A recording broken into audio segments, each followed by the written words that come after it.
नर ऋषि हुए नर्मदा के तट पर। ब्रह्मचर्य का पालन करते थे, प्रतिदिन ब्रह्म यज्ञ करते थे, सांडिल्य गोत्री थे, बड़े पवित्र ब्रह्म तेजस्वी थे, सभी शास्त्रों के ज्ञाता थे। उन्होंने एक कन्या से विवाह किया।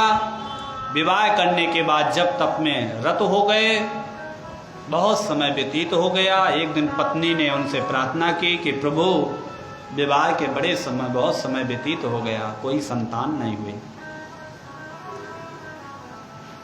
विश्वानर जी ने कहा क्या करूं? बोले अपने आराध्य से कहिए कोई बात नहीं प्रिय। और विश्वानर जी काशी चले आए। काशी में आकर चंद्रकूप में स्नान किया। ये चंद्रकूप कहाँ है? सिद्धेश्वरी मोहल्ला में सिद्धिदात्री जो देवी मंदिर है उसी के अंदर चंद्रकूप है। वहीं पर चंद्रेश्वर महादेव भी है। चंद्रमा ने वहां पर शिव जी की आराधना की थी, कुआं खोदा था, उसी कुआं से उनको अभिषेक कराया था।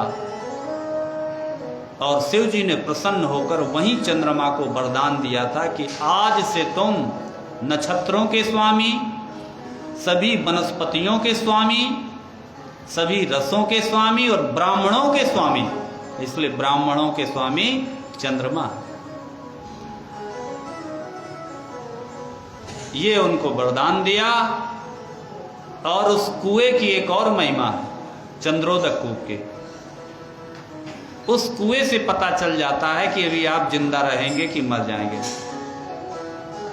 ऐसी उस कुएं की महिमा है।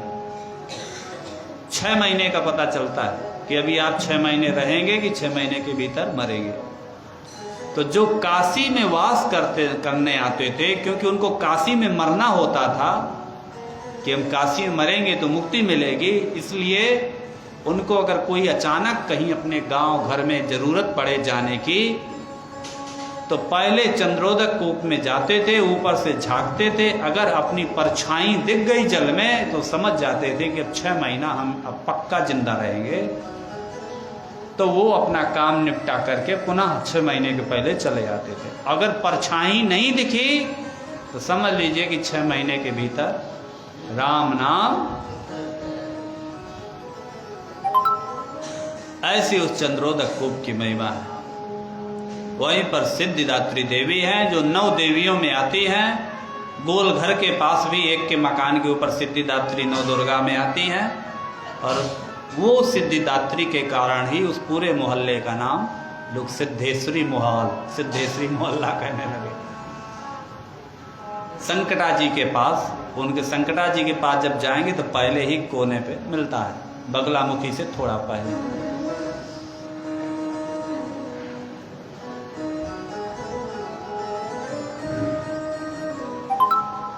उस चंद्रकूप में स्नान किया विश्वानर ने। स्नान करने के बाद शिव जी की आराधना करने लगे। बड़ी कठिन तप किया। 1 महीना एकाहार लेकर, एक समय भोजन करके, फिर 1 महीना खाली रात्रि में एक बार आहार लेकर, 1 महीना फिर दूध पीकर, फिर खाली साग फल खाकर, फिर खाली 1 महीना मुट्ठी भर तिल खाकर, फिर 1 महीना खाली पानी पीकर, फिर 1 महीना खाली पंचगव्य पी करके। पंचगव्य अर्थात गाय के द्वारा दी हुई 5 वस्तुएं ही पंचगव्य। कौन कौन? दूध से दही, घी और गोबर और गोमूत्र। जो 5 चीजें गाय प्रदान करती हैं वही पंचगव्य। पर अब गोबर और गोमूत्र कौन मिलाए? टेस्ट बिगड़ जाएगा। तो इसलिए लोग शहद और चीनी, शर्करा, इक्षु रस मिला लेते हैं। परम पवित्र होता है ये पंचगव्य। 1 महीना उन्होंने खाली पंचगव्य का पान किया। श्रावणी आ रही है, आप सब लोग जाएंगे। आज भी हमारे ब्राह्मण देवता श्रावणी में तो पान करते ही हैं। स्नान भी करते हैं पंच गव्यों से और पान भी करते हैं। विविध प्रकार की उन्होंने तपस्या की, वहां वीरेश्वर शिवलिंग की उपासना की और देखा, देखते ही देखते उस वीरेश्वर शिवलिंग के अंदर से एक 8 वर्षीय बालक प्रकट हो गया महाराज। उसकी आंखें कान तक थी, इतनी बड़ी बड़ी जैसे मछली होती है, गहरे लाल ओष्ठ थे, पिंगल वर्ण की जटाएं शोभा पा रही थीं, प्रसन्न मुख था, शरीर नग्न था, भस्म धारण किए हुए थे और वेदों के मंत्र को पाठ कर रहे थे। ऐसे ये 8 वर्षीय बालक की तरह शिव जी उसी जो है शिवलिंग से वीरेश्वर महादेव से प्रकट हो गए। विश्वानर ने देखा, बड़े प्रसन्न हुए, नमोस्तु नमोस्तु कह के विश्वानर अभिलाष्टक स्तोत्र का पाठ करने लगे। कहते हैं कि जिसको संतान न हो इस स्तोत्र का पाठ करे उसको जरूर संतान प्राप्त होती, उसकी सारी अभिलाषाएं पूर्ण होती हैं। एकम ब्रह्मैवा द्वितीयं समस्तं सत्यं सत्यं नेह नानास्ति किंचित् एको रुद्रो न द्वितीयो वतस्ते तस्मादेकं त्वां प्रपद्ये महेशम्। हे रुद्र, आप ही ब्रह्म हैं, आप ही सत्य हैं, वही सत्य है, आपके अतिरिक्त और कुछ नहीं, दूसरा कोई नहीं। बड़ा सुंदर 8 श्लोकों में इसको अभिलाष्टक भी बोलते हैं। प्रार्थना की वीरेश्वर महादेव की, बड़े प्रसन्न हुए। क्या चाहिए महाराज? मुझे पुत्र चाहिए। आप प्रकट हो गए। कहते हैं कि यह पवित्र अभिलाष्टक स्तोत्र 1 साल तक अगर कोई सुबह दोपहर शाम पढ़ता रहे तो सभी कामनाएं उसको प्राप्त हो जाती हैं।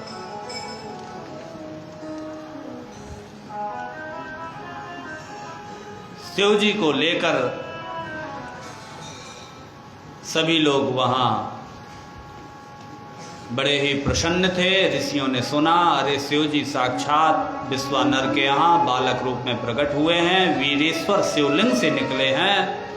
तो मरीच, अत्रि, पुलय, प्लुस्त, कृतु, अंगिरा, वशिष्ठ, कश्यप, अगस्त्य, विभांड, मांडवी पुत्र, लोमस, रोमचरण, भरद्वाज, गौतम, भृगु, गालव, गर्ग, जातुकर्ण, पराशर, आपस्तंभ, याज्ञवल्क्य, दक्ष, वाल्मीकि, मुदगल, सातातप, लिखित, शिलाद, उंच वृत्ति से जीविका चलाने वाले संघ, जमदग्नि, संवर्त, मतंग, भरत, अंशुमान, व्यास, कात्यायन, कुत्स, सौनक, सुश्रुत, सुक, श्रृंगरिस, दुर्वासा, शुचि, नारद, तुम्बुरु, तंक, वामदेव, पवन, अशित, देवल, सांकलायन, हारीत, विश्वामित्र, भार्गव, मार्कंडे, मृकंडु, पर्वत, दारुक, दौम्य, उपमन्यु, वत्स, सभी मुनिगण और सभी मुनि कन्याएं और मुनि ऋषि सब उनके दर्शन के लिए आए। किनके? जो शिव जी 8 वर्षीय बालक के रूप में शिवलिंग से वीरेश्वर महादेव से प्रकट हुए थे। उसका नाम रखा गृहपति। क्या नाम रखा? गृहपति। अप्सराएं नाचने लगी, देव दुदुम्बियां बजाने लगे, गंधर्व गान करने लगे, अंधकार मिट गया, बड़ा ही सुंदर वहां प्रार्थना होने लगी, मंगल गान होने लगे। आइए हम भी वीरेश्वर महादेव से प्रकटे हुए गृहपति महादेव की प्रार्थना करते हैं।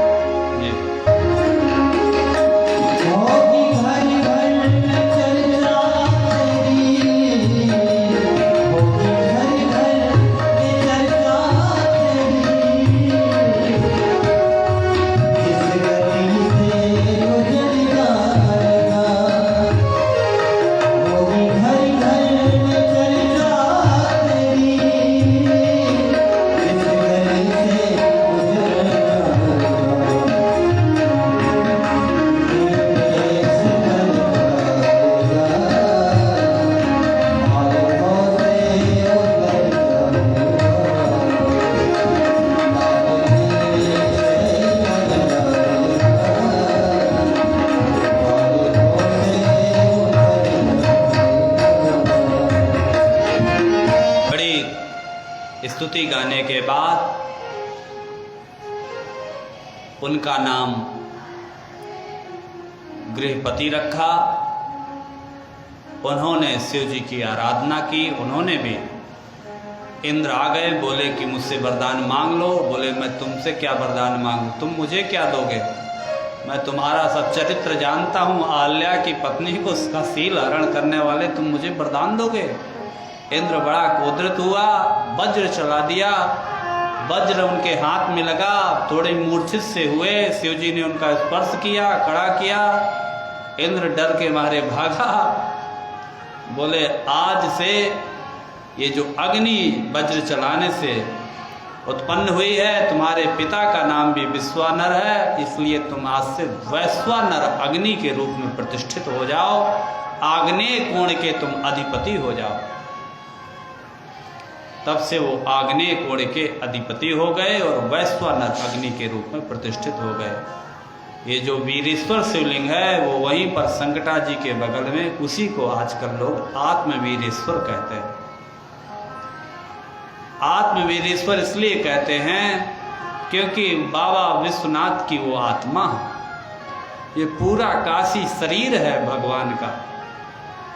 बाबा विश्वनाथ स्वयं दाहिने हाथ हैं, सबको अभय प्रदान करते हैं। गोकर्णेश्वर उनके कान है, तो त्रिलोचन महादेव उनकी आंख है, तो आत्मवीरेश्वर उनकी आत्मा है, तो उनका सिर ओंकारेश्वर महादेव है।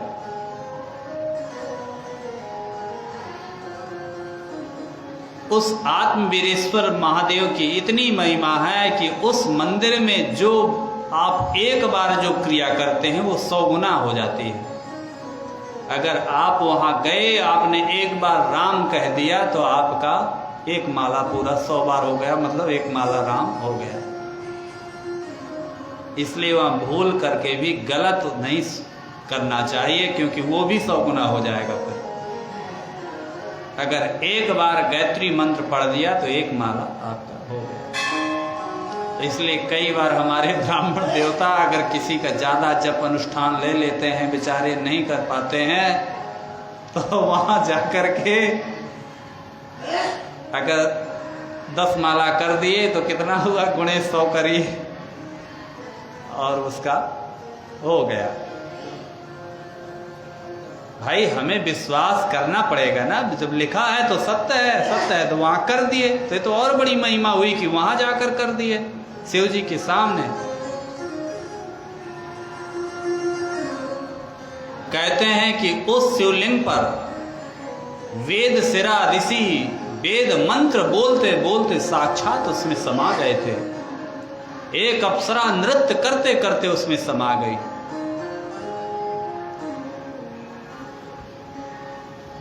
आक्रांताओं ने बहुत सारे शिवलिंगों को यहाँ वहाँ किया, पर आज भी अभी काशी में कई ऐसे शिवलिंग हैं जो अपने मूल स्थान पर जब प्रकट हुए थे तब से लेकर आज तक अभी वहीं पर हैं, उसी स्वरूप में हैं। जैसे केदार घाट के गौरी केदारेश्वर मूल स्वरूप में है जब से वो प्रकट हुए, इसी तरीके से आपके आत्मवीरेश्वर शिवलिंग है, मूल शिवलिंग। कोई स्थान उनका परिवर्तन, विश्वनाथ जी का तो भाई कई बार हुआ, कई बार, पर आत्मवीरेश्वर अपने मूल स्वरूप में जैसे प्रकट हुए थे तब से लेकर आज तक उसी रूप में। वहाँ पर 2 ग्रह मंगलेश्वर और बुधेश्वर भी विराजमान हैं। बाहर जो है बृहस्पतिश्वर महादेव भी विराजमान है। 3 ग्रह हो गए। दशाश्वमेध घाट में भी आजकल लोगों ने एक मंदिर को लिख दिया है बृहस्पतिश्वर मंदिर, जो कि कहीं ऐसा उल्लेख नहीं है। सुनने में आता है कि जो टैगोर थे उनके पिताजी ने एक बार आकर यहाँ स्थापना कर दी थी, पर लोगों ने सोचा कि हर तरह के मंदिर हैं, गुरु भगवान का मंदिर नहीं है, सड़क में अगर बृहस्पति मंदिर लिख देंगे तो खूब, और उनकी बुद्धि काम भी कर गई, खूब भीड़ लगती है गुरुवार को। तो आजकल कई शिवलिंगों का लोग नाम बदल करके भी, जैसे जब पुराने विश्वनाथ मंदिर में आप घुसते थे तो शनि जी की एक मूर्ति रहती थी, वहाँ शनि भगवान नहीं थे, खाली ऐसे चिपकाए थे, खाली कपड़ा काला काला टंगा रहता था, खूब दिया चढ़ता था। 9 ग्रहों में जो मूल शनैश्चरेश्वर महादेव थे, वो उसी विश्वनाथ मंदिर में जब वो अंदर प्रवेश करते थे तो बगल में जो सत्यनारायण थे, सत्यनारायण से प्रसाद लेकर एक टोटी थी हाथ धोने के लिए नल की, और वहीं विश्वनाथ मंदिर का जो महाकाल का जो दीवार थी, उसी के अर्घे में कोने में एक शिवलिंग था काला काला, और उसके घेर घेर जो है पीतल लगा हुआ था जलहरी, वो शनैश्चरेश्वर महादेव थे। पर ये निर्माण कॉरिडोर में उनको भी अंत में बड़ा विरोध हुआ कि अरे ये तो 9 ग्रहों में आते हैं, स्वयंभू हैं, इनको मत तोड़िए। तो लोगों ने आधा तोड़ा और आधा तोड़ के बगल में अब जो है तारकेश्वर के पास में लाइन से बैठा दी है, वहाँ उनको भी बैठा दिया। वो स्वयंभू की महिमा होती है कि चाहे जितना खोदते जाइए नीचे तक पाताल से निकले हैं ना, तो ऊपर का ही तोड़ करके वहां रख दिए। व्यासेश्वर व्यास जी विराजमान थे। विश्वनाथ जी के गर्भगृह से ज्यों ही उत्तर की ओर आप कदम रखते थे, दरवाजे से निकलते थे, तो एक अन्नपूर्णा जी की मूर्ति बनी थी, उसी के दरवाजे के नीचे एक जमीन के अंदर गहराई में व्यासेश्वर महादेव थे। व्यास जी ने वहां बैठ के विश्वनाथ जी की तपस्या की थी। वहाँ जाली लगी रहती थी। अधिकतर लोग जानते नहीं थे, ये सोचते थे कि यहाँ पर पानी झाड़ू पोछा करके पानी बहाने वाला बना है, लोग उसी के ऊपर पैर भी रखे रहते थे। कोई जानकार रहता था तो हटा भी देता था, अरे वहाँ पैर मत रखो, शिवलिंग है नीचे। पर बाहरी लोग बेचारे क्या समझे, उनका भी राम नाम। इस कॉरिडोर में कहते हैं कि कभी कभी कुछ विकास भी होता है, पर बहुत सारा विनाश भी विकास में छुपा रहता है। बहुत सारे ऐसे पौराणिक शिवलिंगों का क्या किया है भगवान। नंदीश्वर महादेव भी विराजमान थे। ज्ञानवापी के पास नंदीश्वर महादेव थे, जिनकी पंचकोशी यात्रा में इन सब का दर्शन का विधान था। अतः पता नहीं कहाँ गए कहा गया सबको सुरक्षित रखा जा रहा है, समय आने पर सबकी फिर से स्थापना कराई जाएगी, कचहरी बनाई जाएगी, गलियारा बनाया जाएगा। कहीं कुछ नहीं। बाद में कई तो थानों में पड़े हैं शिवलिंग। कुछ शिवलिंगों को पता चला नदियों में, गंगा जी में फेंका गया। रात में तोड़ ताड़ के कुछ शिवलिंग कूड़े कचड़े में भी मीडिया वालों ने दिखाया पड़े हुए मिले। क्योंकि उद्देश्य था कि बड़े बड़े नेताओं की 4 पहिया की गाड़ी बिल्कुल विश्वनाथ जी के गेट तक आ जाए। उद्देश्य जनता का कल्याण करना नहीं था। हम व्यासपीठ से बोल रहे हैं, उद्देश्य गलत था। मंदिरों का विकास करना गलत बात नहीं है, पर उद्देश्य सही होना चाहिए कि मंदिर की भी वो बनी रहे और जनता को उससे लाभ पहुंचे। उद्देश्य था कि हमारे नेताओं का हेलीकॉप्टर बिल्कुल शिव जी की खोपड़ी के बगल में उतरे, 4 पहिया से भी हमारे नेता वहीं तक पहुंचे। गलियों से जाना पड़ता है, जल मार्ग से सीधे वहीं तक पहुंचे और वायु मार्ग से भी वहीं तक पहुंचे। तीनों तरह की व्यवस्था बना दी गई। वहीं अगल बगल 5 सितारा होटल बना दिए गए, वहीं रहें, खाएं पिएं, हगे निपटें, और वहीं जो है, और वही हुआ। लाइन पहले भी लगती थी गलियों में, सड़कों में, आज भी जनता लाइन लगा के बेचारी धक्का खाती है। आज भी उससे ज्यादा लाइन लग रही है, धक्का खा रही है, वहीं गोल गोल घूम रही है। ऐसे घूमते रहिए, आपको ऐसे घुमाता है। मंदिरों में क्या वीआईपी, क्या जनरल, अरे भगवान के दरबार में सब एक है। कहने को बस ये था कि मुगल काल में जजिया कर लिया जाता था, आज के समय में टिकट के नाम पे पैसा वसूला जाता है। हम तो प्रार्थना करते हैं श्रोताओं से, सुनने वालों से, कि जो भी मंदिर अगर सरकार अधिग्रहण कर ले या किया हो, उस पे कभी 1 पैसा भी न चढ़ाए। जहां कोई व्यक्तिगत व्यवस्था हो, पूजा पाठ सही से चलता हो, वहां आप दीजिए। हम आप श्रद्धावश मंदिर में पैसा क्यों दान करते हैं? इसलिए करते हैं कि हमारा पैसा किसी पंडित जी को मिलेगा, ब्राह्मण देवता को मिलेगा। और वो पैसा कहाँ जाता है? वहाँ के कार्यपालक अधिकारी, जो वहाँ का जो अधिष्ठाता जो भी है, एकत्र कराते हैं, फिर वो सरकार में जाता है और फिर उसको धर्म का पैसा, चूंकि धर्म में लगाना है, तो हिंदू धर्म का वसूला हुआ पैसा फिर हज यात्रा में खर्च होगा। हज हाउस बनाए जाएंगे, कहाँ से बनेगा? क्योंकि वहाँ से मदरसों से, मजारों से तो पैसा लिया नहीं जाता, गुरुद्वारों से तो लिया नहीं जाता, गिरजाघरों से तो, चर्चों से तो लिया नहीं जाता। विभाग सबका एक ही है, तो ये पैसा आया विभाग के पास, तो खर्च होगा वहाँ। यहाँ से सऊदीया तक जाने का हवाई जहाज का आने जाने का किराया, उसका बीमा, 1 महीने तक का ना राशि, ये सब कहाँ से खर्चा होगा? सरकार कहाँ से देगी? इसलिए अपने हाथ से ऐसे मंदिरों में पैसा दीजिए।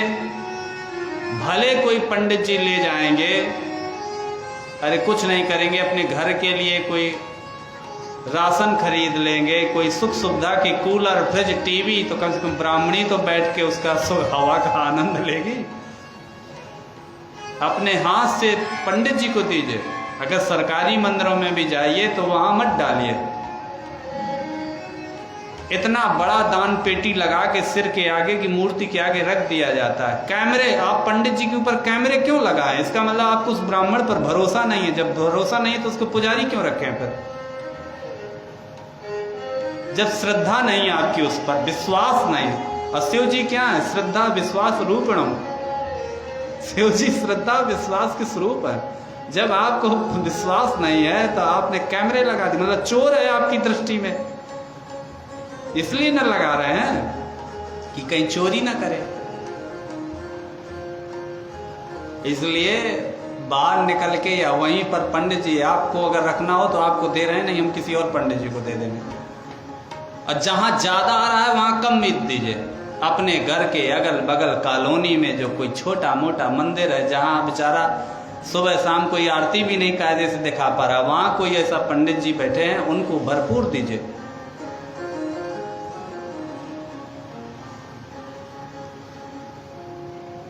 खैर, उस वीरेश्वर महादेव की बड़ी महिमा है। भगवान सबको सद्मति दे, और वो देते भी हैं समय समय पर। इसका भी एक कारण होगा, उन्होंने ऐसा क्यों करवाया। कभी कभी जो ज्यादा पास में किसी के रहने लगता है तो उसके अस्तित्व को भूल जाता है, उसकी वैल्यू कम करने लगता है। यहाँ के भी लोग महादेव को के पास रह करके इतना ज्यादा कि कोई यात्री आए उनकी दुकान के सामने खड़ा हो जाए तो ऐसे डांट पे, हटो हट, भीड़ भागो। हम कानों से सुने देखे हैं। बाबा ने एक जटा हिलाई, कोई गंगा के उस पार मकान लेके रह रहा है तो कोई कपिलधारा के उस तरह मुआवजा मिल गया, पैसा लेके यहाँ वहाँ बाबा ने सबको दूर कर दिया, मैदान ही मैदान कर दिया।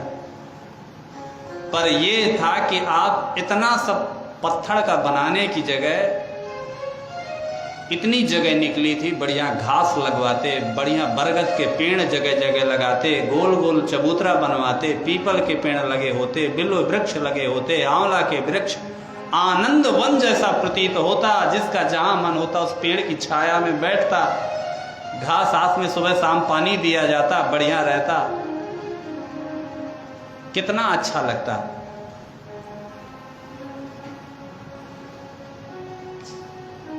खैर, और सभी जो शिवलिंग थे उनको उसी जगह रहकर विधिवत उनका वहीं पर, मृत्युंजय महादेव को देखिए मंदिर को, किसी व्यक्ति ने उस मंदिर का पुनर्निर्माण जीर्णोद्धार कराया।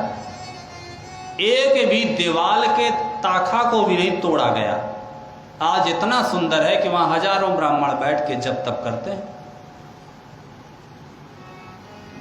अगर मनसा अच्छी होती है तो उसी को बढ़िया तरीके से बना देने से वही सुंदर हो जाता है, सब व्यवस्था हो जाती है।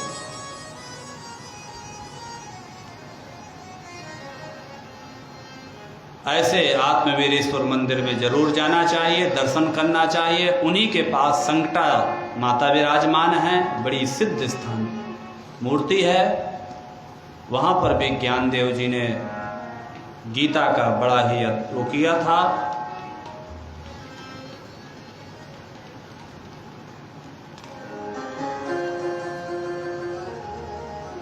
फिर गृहपति ने अनीश्वर लिंग की भी स्थापना की। जो भी अनीश्वर शिवलिंग की भी दर्शन करता है उसको अग्नि से भय नहीं होता। शिव जी ने यक्षेश्वरा अवतार ग्रहण किया।